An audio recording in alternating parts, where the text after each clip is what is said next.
তেসরা সেপ্টেম্বর সকাল থেকে বিধানসভায় আনুষ্ঠানিক হয় রাজ্যসভার ভোট। আর এই রাজ্যসভা নির্বাচনে ভোট দান করেন রাজ্যের মুখ্যমন্ত্রী professor doctor Manik Saha. Vote দান করে সাংবাদিকদের মুখোমুখি হয়ে মুখ্যমন্ত্রী প্রফেসর ডক্টর মানিক সাহা বলেন, ভারতীয় জনতা পার্টির মনোনীত প্রার্থী হিসেবে নির্বাচিত করা হয় বিজেপি প্রদেশ সভাপতি রাজীব ভট্টাচার্যকে।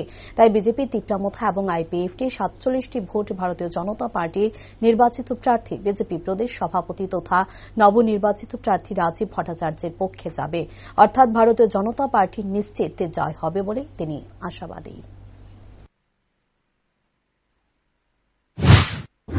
রাজ্যসভার আমাদের মনোনীত প্রার্থী ভারতীয় জনতা পার্টির পক্ষ থেকে আমাদের যে রাজীব ভট্টাচার্যকে আমাদের 47টা ভোট 47 ভোট টোটাল, মানে বিজেপি, তিপ্রামথা এবং আইপিএফটি টোটাল 47 ভোট। 47 ভোটেই আমাদের রাজীব ভট্টাচার্যের পক্ষে পড়বে, অর্থাৎ আমাদের ভারতীয় জনতা পার্টির পক্ষে হবে নিশ্চিত জয়। এর মধ্যে আর কোনো প্রশ্ন নেই।